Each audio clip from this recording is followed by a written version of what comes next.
Royal Challengers Bangalore का घमंड हुआ चकनाचूर और ईडन गार्डन्स में मिली कोलकाता नाइट राइडर्स को एक शानदार जीत शाहरुख खान की मौजूदगी में। ऋतिक, क्या कहेंगे इस हार के बारे में? वो 49 एक था और ये 123, थोड़ा सा सिमिलर लगा, बस रनों में डिफरेंस है। रनों में डिफरेंस हो गया। वो तो आखिरी के टेल एंडरों ने थोड़े से हाथ पैर चलाए, रन बन गए, लेकिन 81 रनों की जो हार है, केकेआर ने आरसीबी को 81 रन से हरा दिया है, यानी कि जीत गई है 81 रन से केकेआर। बहुत बड़ा मार्जिन है जीत का।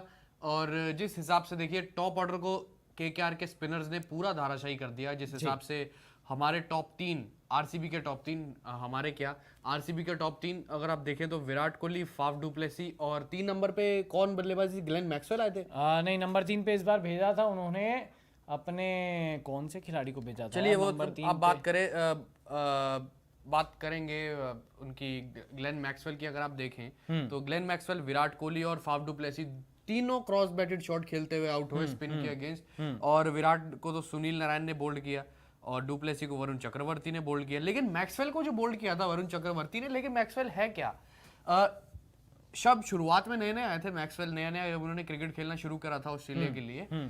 बहुत अच्छे टेक्निकल बैट्समैन थे, अच्छा खेलते थे, ड्राइव्स वगैरह लगाते थे, डिफेंस भी करते थे फ्रंट फुट पे। लेकिन अब क्या पे तो मतलब बल्ले चलाते हैं, वो तो आड़े तिरछे बल्ला चलाते हैं। बिल्कुल आड़ा तिरछा बल्ला आगे चला। की गेंद को पीछे खेल दिया और उसको कट मारने जा रहे थे भाई, और गेंद घुस गई। अब यहाँ पे स्किड भी करेगा सेकंड इनिंग्स में, फाफ डुप्लेसी ने खुद बोला था। अपनी बातों में खुद ही फंस गए वो। ये बात सही है। और केकेआर ने बहुत अच्छा टॉस जीता ऋतिक, और गेंदबाजी का फैसला किया। पता था कि ड्यू उतनी नहीं आएगी, और स्पिन 3 स्पिनर्स खिलाए थे सुयश को, जो उन्हें इम्पैक्ट प्लेयर के रूप में बुलाया, और फिर देखिए कमाल कर दिया 3 विकेट डेब्यू पर।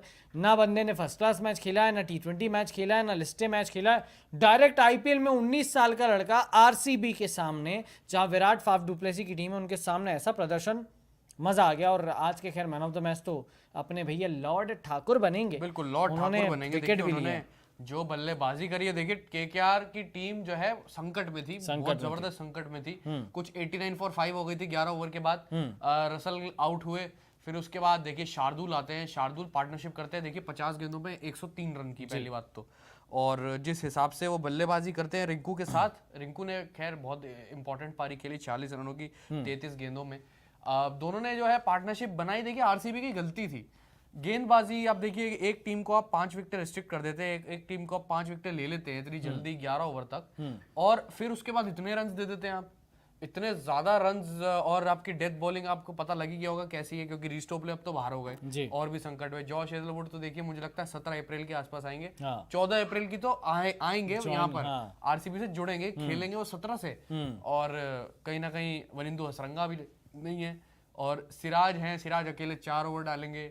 और उसके अलावा देखिए कोई भी जो है रिस्पॉन्सिबिलिटी लेने वाला, सिराज का साथ देने वाला तेज गेंदबाज। बिल्कुल। आज यार कहाँ 150 बनने चाहिए थे ऋतिक उनके, 150 भी नहीं बनने चाहिए, 150 भी नहीं बनने चाहिए थे यार। हम लोग तो पलक झपक के देखा, 4 ओवर में 53 ठुक गए आराम से, 160 ऑलरेडी। उसके बाद रिंकू सिंह और शार्दुल ने तो ऐसा कोहराम मचाया कि भैया 200 पहुंचा दिया, 204 पहुंचा दिया यार। कहाँ मतलब आरसीबी को जीतना चाहिए था पहले। 8.3 ओवरों में 115 रन बने, 2 विकेटें गिरी। बताओ 115 रन आखिरी 51 गेंदों में, बहुत बड़ी चीज है। डबल बन गए भाई, डबल। और डेथ बॉलिंग एक बार फिर से एक्सपोज हो गई। इनके पास है नहीं डेथ बॉलिंग। आकाशदीप है, मोहम्मद सिराज है, वो डेथ में उतना अच्छा अभी तो फिलहाल T20 में तो नहीं कर रहे हैं। वनडे में जरूर मोहम्मद सिराज की तूती बोल रही है, बट T20 में 2022 वाला रिपीट जो है प्रदर्शन कर रहे हैं। खुद कहा था 2022 में कि मैं इससे अच्छा प्रदर्शन कर सकता हूं, बट अब तक नहीं आया। और जॉश हेजलवुड के आने से थोड़ी सी धार आएगी, वरना तो ये गेंदबाजी भाई 250 भी अगर बना देना आरसीबी, तो भी ये गेंदबाजी डिफेंस नहीं कर सकती, उसको डिफेंड नहीं कर सकती। बहुत बड़ा टोटल था यहाँ पर चेज करने के लिए, और कभी इतना बड़ा टोटल चेज ही नहीं हुआ। हाँ। साथ ही साथ एक और चीज ये है कि देखिए सुयश शर्मा की हम बात कर रहे थे। सुयश शर्मा उन्होंने जरूर 3 विकेटें ली अपने डेब्यू पर, और जिनको उन्होंने आउट किया उनकी बात करें तो खैर 2 अच्छे बल्लेबाज थे। एक तो कार्तिक ही थे अपने, दिनेश कार्तिक, और साथ में अनुज रावत थे। और तीसरे जो बल्लेबाज उन्होंने आउट किया वो है करण शर्मा। करण शर्मा तो खैर टेल एंडर है, ठीक है। आप दिनेश कार्तिक की बात करें, दिनेश कार्तिक पे अगर रन बनाने का प्रेशर ना होता तो क्या वो सुयश शर्मा पे आउट होते? नहीं होते। और दूसरी चीज देखिए कि जिस हिसाब से अनुज रावत तो सब्स्टिट्यूट आए थे, मतलब इम्पैक्ट प्लेयर आए थे मेरे ख्याल मोहम्मद सिराज की जगह। तो जिस हिसाब से वो आए हैं, और अनुज रावत की जो बल्लेबाजी थी वो जो है इतनी ज्यादा कुछ खास थी नहीं। देखिए आते ही आड़े शॉट, आते ही ऑफ स्टंप के बाहर शॉट और ऑफ स्टंप के बाहर गेंद, आप देखिए कि गूगली डाली थी उन्होंने वो, और उस गेंद को आप खेलने जाते हैं, आपका जाहिर सी बात है आपका एज लगेगा, आप शॉर्ट थर्ड मैन पर कैच होंगे या पॉइंट पे कैच होंगे, जाहिर सी बात है। और अनुज रावत की खुद की खराब बल्लेबाजी, तो बल्लेबाज की गलती थी यहाँ पर, कार्तिक की गलती थी, नहीं तो आप देखिए कोई खास बॉलिंग नहीं थी सुयश की। शॉर्ट बॉल, आप देखिए पहले ओवर में इतनी शॉर्ट बॉल डाल दी उन्होंने, इतनी शॉर्ट बॉल के बाउंस हो गई गेंद, वो इतनी बल्लेबाज के यहाँ तक बाउंस हो गई। तो गेंदबाजी खास नहीं थी, लेकिन जो है जिन जिन गेंदों पर उन्होंने आउट किया है, वो एक तो टप्पा अच्छा था, टप्पा अच्छा नो डाउट, उनका गेंद तो थोड़ा सा टर्न का भी साथ मिला, साथ ही साथ बल्लेबाज की ज्यादा से ज्यादा गलती थी उसमें। बिल्कुल। सागर भाई आ गए हैं 88, रो रहे हैं, अरे भाई आरसीबी की हार पर दुख है। अब्दुल्ला भाई बोले शार्दुल ठाकुर को सीएसके वाले निकाल कर गलती की है या सही? यार अभी एक मैच से तो लग रहा है कि भाई गलती की है, बट दिल्ली में थे पहले, पिछले साल दिल्ली में थे, उसके पहले थे सीएसके में। पिछले साल तो दिल्ली में थे, अभी ट्रेड किया था तो केकेआर को दिया। दिल्ली को ये ज्यादा चुभेगा क्योंकि वो ऑलरेडी जूझ रही है, 2 मैच हार गई है, और अब दिल्ली को लगेगा यार शार्दुल को भेजकर गलती कर दी। तो भाई शार्दुल ने तो अपनी जो लॉर्ड इनिंग जो है खेल दी है। राहुल तेवतिया भाई लोगों ये क्या हुआ, कहीं पिछले साल का रिप्ले मैच देख रहा हूँ क्या? देखिए केकेआर तो देखिए फंस चुकी थी एक मोमेंट पर, जब 5 आउट हो गए थे उनके पहली इनिंग में। पर ये है कि डोमिनेशन करना या डोमिनेट करने को कंटिन्यू रखना, वो आपस में एक बहुत बड़ी बात होती है। वो आरसीबी ने नहीं करा है।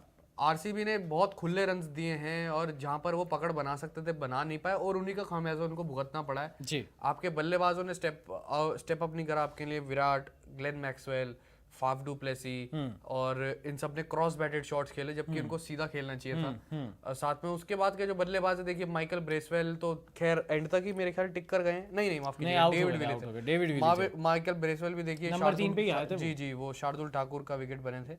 हर्षल पटेल को ऊपर भेजा था, शाहबाज अहमद को कार्तिक से ऊपर भेजा था कि देखिए कार्तिक को नीचे बचा कर रखेंगे। तो वही बात है कि लक नहीं फेवर करा, और साथ में देखिए साथ ही साथ अच्छी बल्लेबाजी भी नहीं रही। लक से ज्यादा इंपॉर्टेंट यही है। बिल्कुल। और क्या लगता है ऋतिक, ये जो केजीएफ है इनका, कोहली, मैक्सवेल और फाफ, इन तीनों के बिना क्या ये टीम है ही नहीं? क्या इनका बैटिंग ऑर्डर आज जो एक्सपोज हुआ है, अगर ये 3 आउट होते तो क्या और कोई है ही नहीं है मिडिल ऑर्डर? अब देखिए कि आपके पास बड़े बड़े नाम है, जैसे दिनेश कार्तिक है, माइकल ब्रेसवेल है, ग्लेन मैक्सवेल है, विराट है, फाफ डू प्लेसी, इतने बड़े बड़े नाम है, लेकिन आपके मान लीजिए टॉप 3 आउट हो जाते हैं, फिर उसके बाद क्या? ये एक सबसे बड़ा प्रश्न उठता है आरसीबी की बल्लेबाजी साइड पे। उसके बाद आपके पास क्या है, एक ये इंपॉर्टेंट है। और शाहबाज अहमद जो कि 2022 में उन्होंने इतनी बढ़िया पारी खेली थी, दिनेश कार्तिक ने बहुत अच्छी पारियां खेली थी।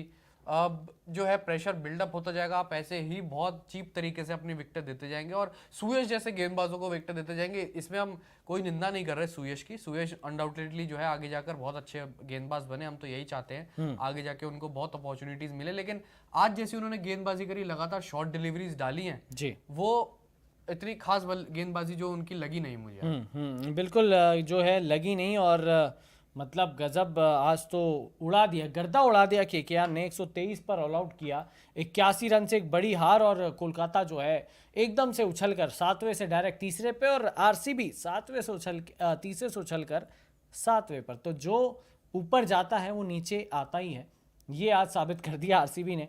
बट यार पूरी बैटिंग एक्सपोज हुई है, डेथ बॉलिंग एक्सपोज हो गई है, ऐसे तो नहीं जीतेंगे ये। ई साला कप नाम दे, ये सच में होगा या वो फास्ट में जो बोला था? तो नहीं हो पाएगा अगर ऐसे खेलते रहोगे। और साथ में एक और चीज ये है कि देखिए आपके अगर मान लीजिए हर मैच में टॉप ऑर्डर, हर मैच में किसी ज्यादा बल्लेबाज के चलने का होता नहीं है कि आपका हमेशा ही टॉप ऑर्डर आपके लिए चलेगा, हमेशा ही आपके लिए मिडिल ऑर्डर चलेगा। लेकिन आपके पास दिनेश कार्तिक, शाहबाज अहमद हैं लोअर मिडिल ऑर्डर पर आप उनके लिए कम से कम रन रखिए कि वो आराम से बना पाए। अगर आप उनके लिए 150 रन रख देंगे तो बेचारा उनके पास तो क्या ही बचेगा, फिर क्या प्रेशर आएगा। वो फिनिशर का रोल निभाने आए हैं, और मुझे लगता है कि उनको उतने तक ही सीमित रखे तो ज्यादा अच्छा रहेगा। बिल्कुल। देखिए राहुल भाई बोले अपने मालिक के नक्शे कदम पर चल रही है आरसीबी, फाफ को आराम से खेलना चाहिए था। यार देखिए टारगेट बड़ा था, आराम की तो खैर बात नहीं थी, बट देखिए स्पिन से बीट हुए हैं जैसा कि पता था। और ये एक हिंट दे दी आरसीबी ने इस आईपीएल में कि भाई अगर हमको रोकना है आप स्पिन लाइए, हम नतमस्तक हैं। हाँ तो देखिए आप देखिए चिन्नस्वामी में इतना स्पिन नहीं होता गेंद, तो वहाँ पे ग्राउंड्स भी छोटे हैं, उनके पेसर्स की पिटाई होगी।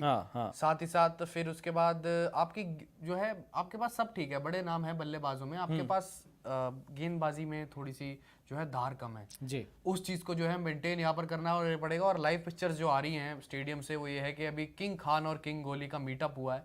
दोनों गले मिले हैं और आपस में बहुत बातचीत कर रहे हैं। और साथ साथ विराट कोहली, शार्दुल ठाकुर और जो है काफी प्लेयर से भी मिले हैं केकेआर के, जैसे कि शार्दुल ठाकुर से मिले हैं और चक्रवर्ती से भी मिले हैं, वरुण चक्रवर्ती से वरुण चक्रवर्ती से भी मिले हैं, चंद्रकांत पंडित से भी उन्होंने बातचीत करी है विराट कोहली ने काफी ज्यादा। और बहुत लंबी बात हो गई वैसे तो शाहरुख खान और विराट की।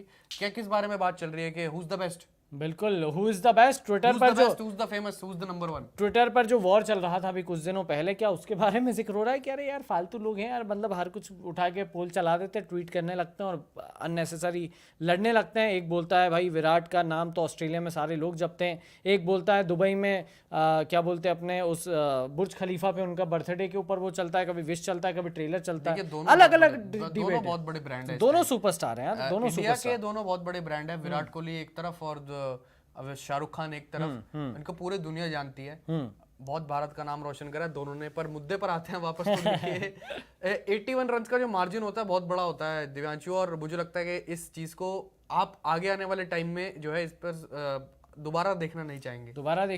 और रन रेट में कितना ज्यादा जो है नुकसान जी, आपने रन रेट की बात करी, मैं आंकड़ा देता हूँ एक रन रेट का। एक खास आंकड़ा है कि आरसीबी का रन रेट आज के मैच से पहले था +1.981, आज के मैच के बाद -0.699, मतलब धड़ाम से नीचे गिरे, धड़ाम से नीचे गिरे। 81 रन से आप हारे हो, 81 रन से केकेआर जीती है, तो कुछ ना कुछ कहता है बिल्कुल आपके लिए। रहमानुल्लाह गुरबाज बहुत खतरनाक बल्लेबाज है, बिल्कुल भाई। अब्दुल्ला भाई क्या शॉट लगाए थे उन्होंने, मतलब मज़ा आ गया था जिस तरह से ताबड़तोड़ बल्लेबाजी कर रहे थे। मैं तो पिछले साल ही जब गुजरात के पास थे रहमानुल्लाह और वेड को बार बार ट्राई कर रहे थे, मैं जब पिछली बार जब लाइव सेशन करते थे मैं हमेशा बोलता था भाई वेड को क्यों खिलाया जा रहा है, गुरबाज से करवाइए ना उनको, इतना अच्छा खिलाड़ी है, यंगस्टर है, अफगानिस्तान की तरफ से अच्छी बल्लेबाजी। वेड फेड हो रहा है, उसके बाद भी गुरबाज, आखिर में गुरबाज को उन्होंने छोड़ दिया। और देखिए अब केकेआर ने कितनी अच्छी पिक की है। एटलीस्ट अब नीतीश राणा को सुकून मिलेगा कि पहली जीत आ गई है, श्रेयस अय्यर नहीं है, उसके बावजूद हम जीते हैं, तो एक प्लस पॉइंट है। केकेआर का थोड़ा मनोबल ऊंचा होगा। और गुरबाज यार बहुत शानदार बल्लेबाज हैं। कल मैंने बोला था कि केकेआर जीतेगा, मेरा बात सही हुआ भाई। अरे अब्दुल्ला भाई आपकी बात एकदम चौकी। ग्राउंड पे जीती है केकेआर, तो उनके क्राउड के लिए और उनकी टीम के लिए बहुत अच्छी चीज है, कॉन्फिडेंस वाइज भी काफी अच्छी चीज है। पर अब जो आप देखिए केकेआर की अभी भी जो नेगेटिव साइड है वो है बल्लेबाजी। आप देखिए आंड्रे रसल आपके सबसे मेन बैट्समैन आपके बैटिंग ऑर्डर में कैसे पहली गेंद पर आउट हो गए। पर ये मुझे लगता है कि ये सब जो आंड्रे रसल ये सब हैं जो वेस्ट इंडीज के काफी खिलाड़ी हैं, कुछ खिलाड़ियों को छोड़ के, जैसे जेसन होल्डर है, उनको डिफेंस वगैरह करना और फ्रंट फुट वगैरह के बारे में पता और वो करते भी हैं। पर अब जैसे आप काइल मेयर्स बहुत अच्छे खिलाड़ी हैं, ड्राइव्स वगैरह सब खेलते हैं, निकोलस पूरन अच्छा खेल लेते हैं, पूरा अच्छा खेलते हैं सब। उनके देखिए ऑल फॉर्मेट बहुत अच्छा खेल सकते हैं, निकोलस पूरन खेलते भी हैं। ये देखिए आंड्रे रसल सिर्फ मार-तार करते हैं बस, मतलब एक दो धारी तलवार है, अगर चल गई जिस दिन तो अलग, खत्म नहीं चली तो आपकी पूरी टीम पे प्रेशर आ जाएगा। और आंद्रे रसल आउट हुए थे, लगा था कि आरसीबी ने यहाँ पे गेम खत्म कर दिया है, बट भैया रिंकू सिंह और Shardul Thakur out of the syllabus आए और ऐसी मार लगाई है कि देखिए मेरे ख्याल से मैच वहीं पे हार गया। गलती है गेंदबाजों की गलती है। और फाफ डु प्लेसी इतने एक्सपीरियंस कप्तान है, वो भी जो है उन्होंने रोटेशन तो ठीक किया था गेंदबाजों का, पर जो है वो लाइन नहीं पिक कर पा रहे थे आरसीबी के गेंदबाज के, वो वहां पर रन्स रोक पाए। एक करण शर्मा पे हैट्रिक का चांस उनका बना था, शार्दुल आते ही आए थे जब उन्होंने जो है मेरे ख्याल आंड्रे रसल से पहले किसका विकेट गिराया था? रसल से पहले गिरे थे आई थिंक अपने गए थे शायद राणा जी गए थे मेरे ख्याल से। राणा जी एक बार देख लेते हैं, कब थोड़ा सा भूल रहे हैं, राणा आरसीबी को इतनी बड़ी हार मिली है तो भूल रहे हैं हम चीजें। बिल्कुल। और साथ में आप देखिए कि रसल से पहले राणा ही गए थे, राणा जी गए थे ना, राणा जी नहीं गुरबाज गए थे, गुरबाज माफ कीजिएगा, गुरबाज ने 57 बनाया ना, तो वो मेरे ख्याल से ओवर था 12वां ओवर था, उसमें जो है गुरबाज गए, अगली गेंद पर जो है फिर रसल गए, फिर उसके बाद देखा हमने कि अगली गेंद पर भी यानी तीसरी गेंद पर भी चांस बना था शार्दुल को निपटाने का, वो बस गेंद निकल गई जैसे तैसे बल्लेबाज के बैट के बीच में से, बच गए वो, पर देखिए हैट्रिक चांस होता और अगर हो जाती तो देखिए ऐसा माहौल तो ना बनता, 204 तो ना बनते। 204 मेरे ख्याल से मैच वहीं पर हार गई थी आरसीबी, जब रिंकू सिंह और शार्दुल ठाकुर ने कुटाई की, ठुकाई की, वहीं पर मैच खत्म कर दिया था, क्योंकि 200 रन प्लस चेज होना ईडन गार्डन्स पे बहुत मुश्किल था, पहले ही ये पता था। एसआरएच कल जीतेगा पक्का है अब्दुल्ला भाई, देखते हैं एसआरएच जीतता है या फिर लखनऊ अपने होम ग्राउंड पे खेलेगा। कल मैंने बोला था कि केकेआर जीतेगा बिल्कुल। राहुल तेवतिया बोल रहे सर मैं एक बात बताऊं, विराट के पिछले कुछ मैच उठाओ कितनों पर बोल्ड हुआ है। हाँ यार, आजकल विराट ज़्यादा बोल्ड हो रहे हैं, मतलब एलबीडब्ल्यू भी बहुत हो रहे हैं, खैर वो तो अंपायरिंग के थोड़े से इश्यूज रहते हैं, बट आजकल बोल्ड बहुत ज्यादा हो रहे हैं। देखिए ये जो जिस हिसाब से विराट आज बोल्ड हुए, ये कोई नया तरीका नहीं है। हाँ। मोइन अली, आदिल राशिद और नेथन लायन और जितने भी दुनिया भर के जो टॉप स्पिनर्स हैं विराट को ऐसे फंसा चुके हैं, क्योंकि जो विराट का बैट और पैड के बीच में गैप आता है ना, कवर ड्राइव खेलते हुए, वहां पे कई बार फंसा चुके हैं। आपने अनगिनत बार तो वैसे तो आप देखिए 2022-21 से पहले हमने कम ऐसे डिसमिसल देखे थे विराट के। 2022 और 21 में हमने इतने डिसमिसल देख लिए विराट के, क्योंकि दौर भी कुछ ऐसा था उनका, थोड़ा सा डिप आया था फॉर्म में, और साथ ही साथ डिप के साथ साथ उनको स्पिनर्स ने लगातार आउट किया था। वरुण चक्रवर्ती उनको बहुत बार आउट कर चुके हैं आईपीएल में, सुनील नारायण तो खैर करते ही हैं। यही गैप है जो बैटर पैड के बीच में आता है, और वो जो है फ्लिक ऑफ द रिस्ट करते हैं ना एकदम से, या तो देखिए उनका ये होता है कि वो लेग स्पिन डालते हैं, मतलब जैसे कोई लेग स्पिनर आ जाए, एडम जैम्पा पे बहुत थोड़ी सी दूर कर देंगे, गुड लेंथ पर पिच होती है गेंद, वहां से पड़ के अंदर आती है और बैटर पैड में जो गैप आता है वो जो है वहीं से गेंद अंदर जाती है और बोल्ड हो जाते हैं, और ऑफ स्टंप के ऊपर लगती है वो गेंद, इसलिए मतलब परफेक्ट डिलीवरी मानी जाती है जो गेंद ऑफ स्टंप के ऊपर लगे, तो वहीं फंसते हैं। वही जो एक जगह है बल्लेबाज के फंसने की, वो है गुड लेंथ। बिल्कुल जी। अच्छा, यहाँ पे एक पोल आ गया, आरसीबी की हार का कौन जिम्मेदार? मेरे ख्याल से बॉलर। देखिए बैटर्स को तो आप देंगे ही देंगे, एक्सपोज हो गई, बट जो नींव रखी थी हारने की वो बॉलर्स ने तो रखी है। देखिए डेथ बॉलिंग बहुत ज्यादा। एक तरफ आप 5 विकेट 11 ओवर में मतलब सामने वाले की ले लेते हैं, दूसरी तरफ अब आखिरी के 5 ओवर में इतने रन दे देते हैं और इतने ज्यादा जो है अब चांसेस खोल देते हैं बल्लेबाजों के रन बनाने के लिए। नहीं तो क्या शार्दुल ठाकुर को आउट करना मुश्किल था? बिल्कुल बिल्कुल नहीं। T20 में अब तक ऐसी कोई इम्पैक्ट प्लेयर, मतलब इम्पैक्ट पारी जो है उन्होंने कभी खेली नहीं। टेस्ट में जरूर इंडिया को बहुत बार मैचेस जिताए, इंग्लैंड वगैरह में, ऑस्ट्रेलिया में, बट T20 में अब तक ऐसा कोई कारनामा था नहीं। बट आज देखिए दिन था भाई लॉर्ड ठाकुर का। मैं सिर्फ इतना कहना चाहता हूँ, मेरा सीएसके जीत जाए। देखिए सब चाहते हैं, क्योंकि अब धोनी का आखिरी आईपीएल हो सकता है, होगा या नहीं होगा पता नहीं, हो सकता है, पर और सीएसके जीते तो और भी चीज है। सीएसके ने जब 2018 में कमबैक किया था बैन के बाद, तब जीती, 21 में फिर जीती, और अब बस ये है कि उम्मीद है कि जीते सीएसके, पर उसके लिए उनको गेंदबाजी में ताकत चाहिए। गेंदबाजी में ताकत चाहिए भाई, सिर्फ बल्लेबाजी से कुछ नहीं होगा। ये आरसीबी भी जानती है और ये सीएसके भी जानती है। इन दोनों की परेशानियां दोनों सेम है, डेथ बॉलिंग यही परेशानियां हैं। विराट और फाफ के बाद प्रॉपर बल्लेबाजी नहीं है, सब ऑलराउंडर क्या है ये हीरोइक भाई? ये बात ग्लेन मैक्सवेल कैसे, मैंने तो देख रहा हूँ कि ग्लेन मैक्सवेल पिछले कुछ टाइम से ऐसी बल्लेबाजी कर रहे हैं, हर गेंद दिखती है उस पर बल्ला चलाना, बस एक सिंगल डबल में इंसान डील कर लेता है, वो करिए। आप पहले कितना बढ़िया खेलते थे, देखिए टेक्निकल अच्छा खेलते थे ग्लेन मैक्सवेल, स्विच हिट तो बाद में मारना शुरू करा, पर उनका गेम डिफेंसिव कम या मतलब एक टेक्निकल कम हो गया है, वो मारने ताड़ने में। आज की गेंद देखिए वरुण चक्रवर्ती की, आगे की हुई गेंद थी और उसको दबाने चले गए, गेंद को दबा क्या रहे हैं आप वहां पे, या तो ब्लॉक कर दीजिए, आप खुद फंस गए हैं। हाँ, डबल माइंडेड थे आई थिंक, आगे गेंद को पीछे खेल आगे गेंद को पीछे, वही बात है। अब यही दिन बाकी था कि हर्षल पटेल को नंबर 5 पे भेजा जाए। अब दिनेश कार्तिक को बचाया जा रहा था, वो दिनेश कार्तिक ने आके कौन सा पार तोड़ लिया? बताओ यार, हम तो यही उम्मीद कर रहे थे कि एटलीस्ट 20 ओवर टिके जाए, ठीक है, नहीं जिताओ 150 तक भी पहुंचो, नेट रन रेट बचेगा, बहुत काम आता है ये चीज। बट आरसीबी का कुछ प्लान अलग था। इस बार मुंबई इंडियंस जीतेगी, आई लव हिटमैन। पहला तो मुकाबला हार गई, अब जो है एल क्लासिको होगा चेन्नई और मुंबई के बीच में, वानखेड़े वो भी वानखेड़े में। वहां मुंबई का पलड़ा भारी रहेगा, क्योंकि मुंबई चेन्नई के जो क्लैशेस होते हैं, गेंदबाज मुंबई के पास भी देखे तो जोफ्रा हैं, और उसके अलावा मोहम्मद अरशद खान है। रिले मेरेडिथ ने ज्वाइन कर लिया, उन्होंने नहीं, अभी रिप्लेस हुआ अभी, आई थिंक वो ज्वाइन कर पाएंगे या नहीं, ये अपडेट देखना होगा। ऑस्ट्रेलिया से आना है तुरंत उनको तो।